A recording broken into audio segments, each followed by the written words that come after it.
I want to talk about 4 strategic directions that we as CCDA have just voted on as a board to embark on for the next 3 to 5 years. And I am very excited about this because I think it gives us a framework for where we need to be going as an association. If you've been here a long time, I think you'll be pleased. If this is the first time, I think you will be intrigued.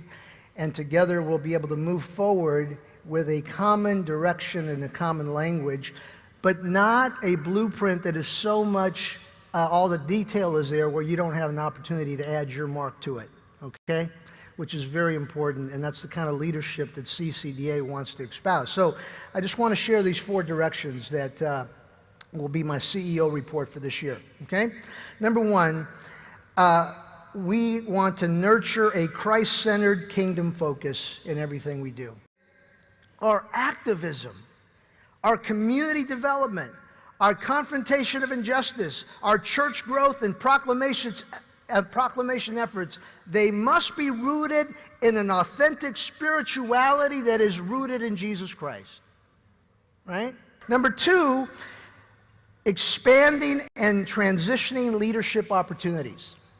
Now, some of you know that we're a 24-year-old association, and we are blessed that many of our founders, and we have 4 lifetime board members that are still here with us. We saw that Glenn passed this past year, but we have a lot of great board members that were on the board for a number of years, and now a couple of them still serving on the board and on our advisory. But there's a lot of transition going on.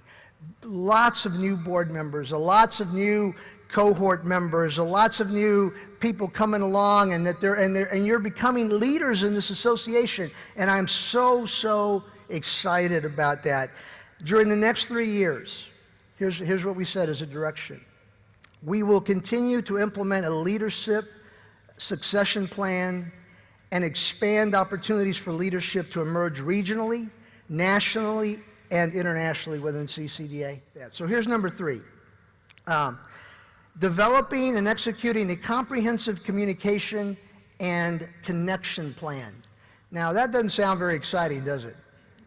Okay? But you know what? If you unpeel that a little bit, I think it's pretty exciting.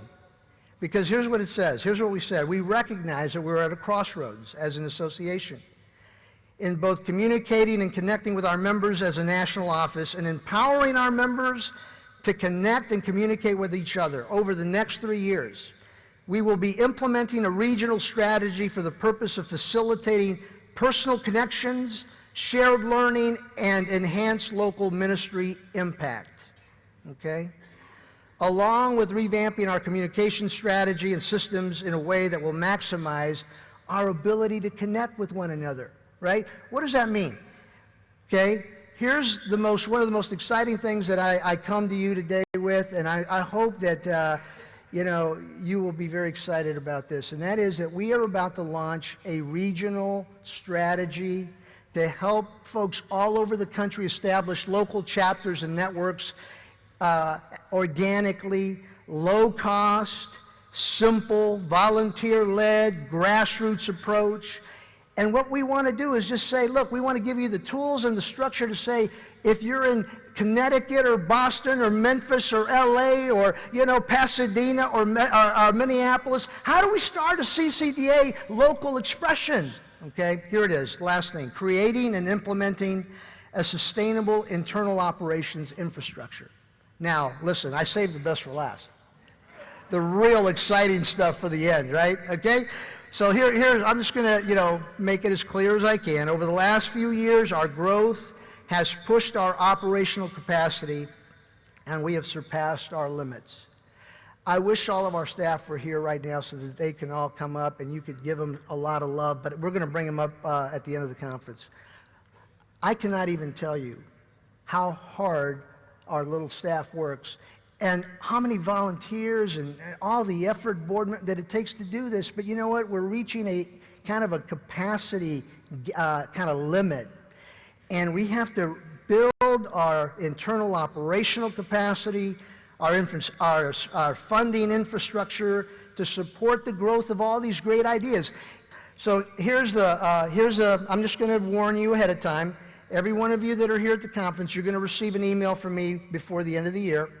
And I'm going to remind you of something. I'm going to say, you know what? Last year we eliminated the individual membership fee, or to become an individual member of CCDA. It used to be $25 to become an individual member. That's gone. You can just come on and become an individual member. I'm going to write you an email, and I'm going to say, Shelley, I know you love CCDA, and you used to pay $25, Shelley, to be an individual member. You don't pay that anymore. You know what I want you to do? I want you to pray about giving a $25 donation to CCDA at the end of the year.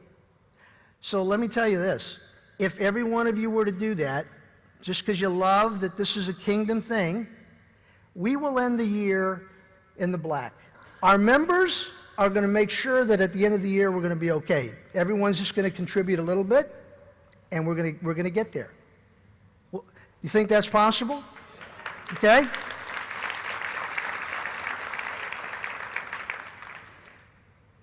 Two more things. Ultimately, our desire is to faithfully steward the kingdom work that God has called us to do. That's what we're trying to do. I tell you, I don't care about becoming the biggest. I don't care about being the most flashy. I don't care whether or not anybody thinks that we're this or that. Listen, none of that matters. The question is, are we doing what God has called us to do? And friends, I just want to remind you that what that is to challenge, encourage, equip Christians in the church to go to the toughest places in our nation and be the presence of Christ, not to fix people, but to love them and be with them and to see what God does. Amen? Thank you for listening. Thank you for being a part of CCDA. I love you, and I'm just so blessed to be part of your lives and to be part of this movement. God bless you.